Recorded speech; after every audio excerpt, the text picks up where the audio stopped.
Welcome back दोस्तों। सुबह से हम बहुत कुछ देख चुके हैं। पशुपतिनाथ मंदिर, Narayan Hiti palace, garden of dreams और त्रिदेवी मंदिर। इस वक्त हम आए हुए हैं ब्रेकफास्ट के लिए। ब्रेकफास्ट करेंगे और फिर आगे बढ़ेंगे। ब्रेकफास्ट में है ब्रेड, ऑमलेट और चाय। चलिए चलते हैं। जो भैया दरबार स्क्वायर कैसे जाएगा? आगे से राइट जाइए, वो लेफ्ट पैदल जा सकता है? दरबार स्क्वायर वो टेम्पल है ना। हाँ हाँ पैदल जा सकते हैं। इधर से 15 मिनट लगेगा। Thank you.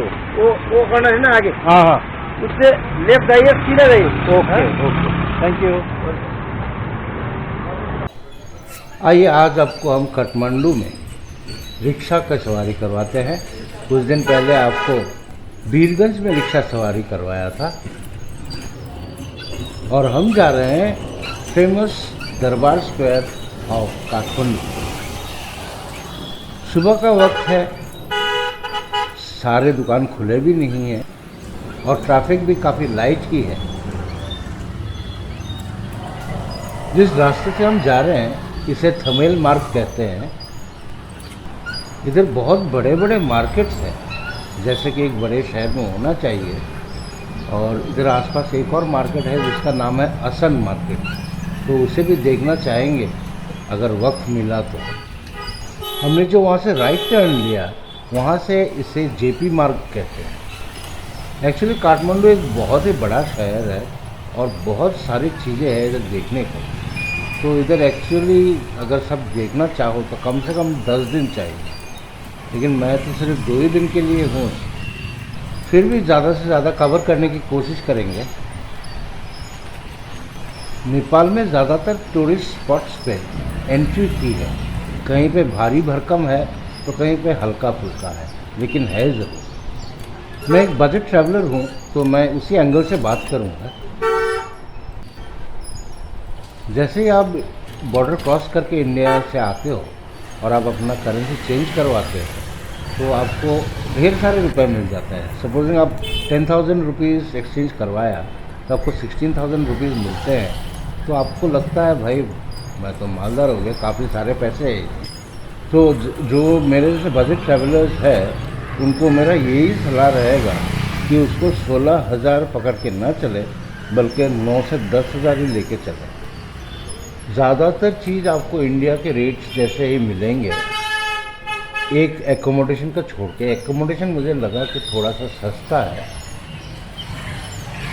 और अगर आप खाने का खर्च देखो तो आपको ज़्यादातर वो जो दाल भात कहते हैं, जो वेज थाली होता है, वो ही आपको मिलेगा, जो कि करीबन 300 नेपाली रुपए पड़ जाता है। चाय का कीमत अलग अलग जगह पे अलग अलग है, 20 रुपये से लेकर 70, 80, 100 रुपये तक है। ये है छत्रपति चौक। आई होप मैं प्रोनाउंस सही कर रहा हूँ। इधर के ऑलमोस्ट सब होटल्स में या गेस्ट हाउसेज में आपको फ्री वाईफाई मिल जाता है, तो ये एक बहुत ही फ़ायदेमंद चीज़ है। और होटल्स बहुत ही साफ़ सुथरे, क्लीन एंड टाइडी होते हैं। अच्छा है। इधर ट्रांसपोर्टेशन का खर्च जो सोलो ट्रैवलर्स है उनके लिए शायद थोड़ा ज़्यादा ही लगता है। अगर ग्रुप्स में आओ तो फिर कोई प्रॉब्लम नहीं है। और ये लेफ्ट में जो दिख रहा है ये है छत्रपति फ्री क्लिनिक। ये एक हॉस्पिटल है और इस हॉस्पिटल को CFC हॉस्पिटल के नाम से भी जाना जाता है। और ये रास्ते का नाम है गंगालाल मार्ग। सोलो ट्रैवलर्स के लिए बेस्ट ऑप्शन है पथाओ, जो कि एक ऐप है बाइक और टैक्सी का। वो काफ़ी इकोनॉमिकल है। लो जी, हम पहुंच गए हैं दरबार स्क्वायर। ये मेरा नेपाल का फर्स्ट विजिट है और मैं जो देख रहा हूँ मुझे वो बहुत ही अच्छा लग रहा है, बहुत ही सुंदर लग रहा है, क्योंकि इससे पहले मैंने ऐसे चीज़ कभी देखा नहीं है। लेकिन जो लोग अर्थक्वेक से पहले, यानी कि 2015 में जो भयानक अर्थक्वेक हुआ था उससे पहले आए हैं, वो कहते हैं कि इसका जो प्रीवियस चार्म था वो अभी बस कुछ हद तक ही रह गया है। लेकिन मुझे बहुत ही अलग और बहुत ही खूबसूरत लग रहा है ये जगह।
बहुत ही एक्सटेंसिव डैमेज हुआ है अर्थक्वेक में इस इलाके में, तो आपको क्रैक्स वगैरह बिल्डिंग जो हैं अभी भी दिखाई पड़ेंगे जो कि रिपेयर हो रहे हैं।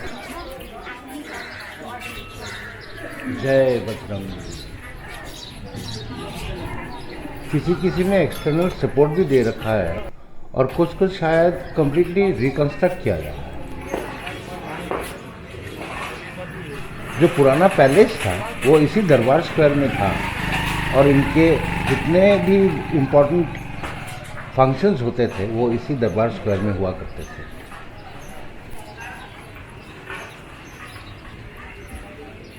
इस दरबार स्क्वायर में काफ़ी सारे म्यूजियम्स भी है और भी बहुत सारी चीज़ें देखने को, और एक है वो कुमारी घर।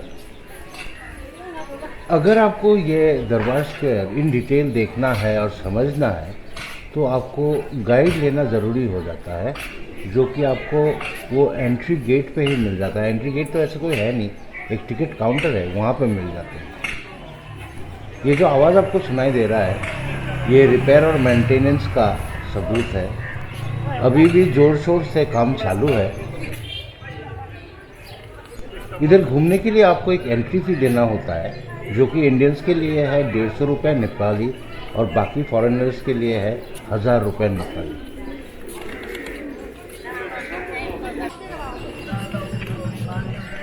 इस स्क्वायर में आपको कई सारे मंदिर देखने मिलेंगे और इसके अलावा कुछ म्यूजियम्स है और बहुत सारे दुकान हैं। ये लगभग एक मार्केट जैसा ही है, मतलब ये जो साइड साइड में है वो सारे दुकान से भरे हुए हैं और कुछ कुछ दुकान अंदर भी है। लेकिन जो भी है बहुत ही खूबसूरत है और ये भी एक मस्ट विजिट प्लेस है काठमांडू के अंदर।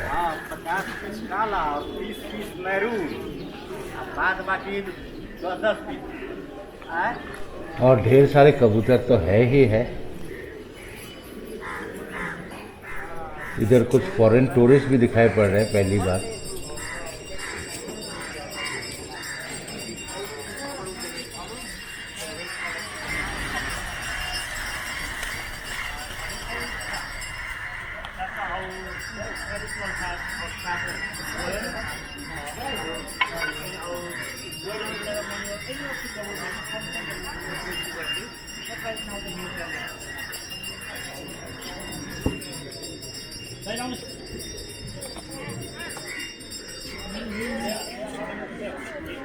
I was not being motivating you to buy it, but they are the sales.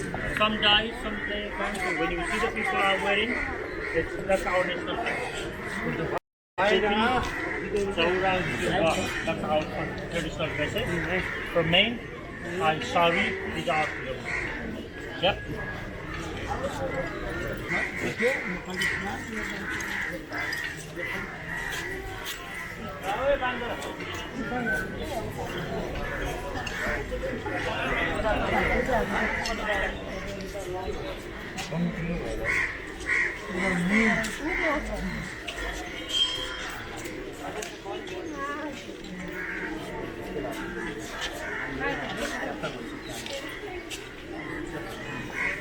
ठिकै छ ल क्याप्चर हुनुपर्छ।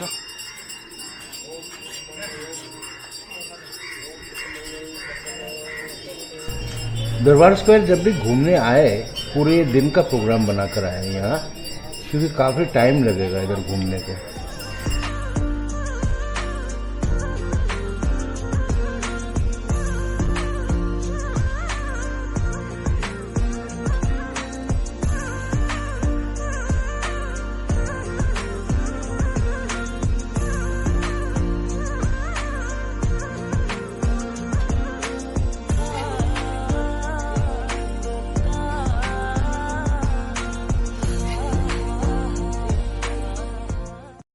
दरबार स्क्वायर और भी है नेपाल में, मेरे जानकारी में एक है पटन में, एक है भक्तपुर में।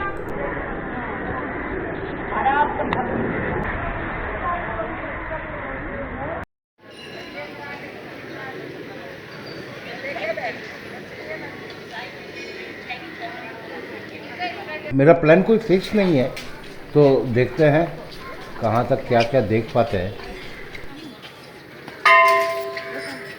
लेकिन ये तय है कि मैं जो जो देखूंगा वो आपको ज़रूर दिखाऊंगा।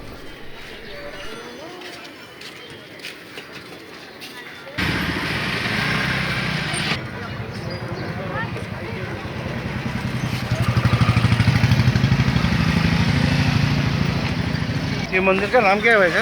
पशुपति मंदिर। तो पशुपतिनाथ अलग है पशुपति मंदिर ये है। और पशुपतिनाथ मंदिर पशुपतिनाथ मंदिर गौशाला में एयरपोर्ट के बगल में।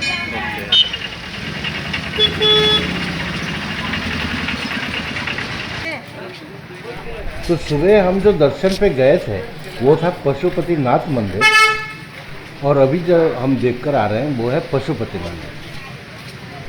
अभी हम ऑलमोस्ट दरबार स्क्वायर के बाहर चलने लगे हैं।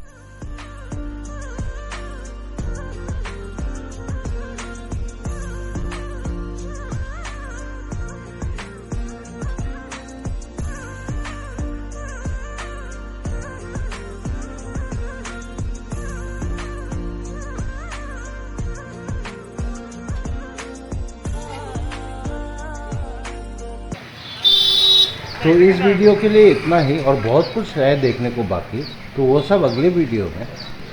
लेकिन दोस्तों प्लीज़ सब्सक्राइब करें, आपका सब्सक्रिप्शन से ही मुझे प्रोत्साहन मिलेगा और भी अच्छे अच्छे जगह आपको दिखाने के लिए, तो प्लीज़ सब्सक्राइब किया करें। Thank you very much for watching.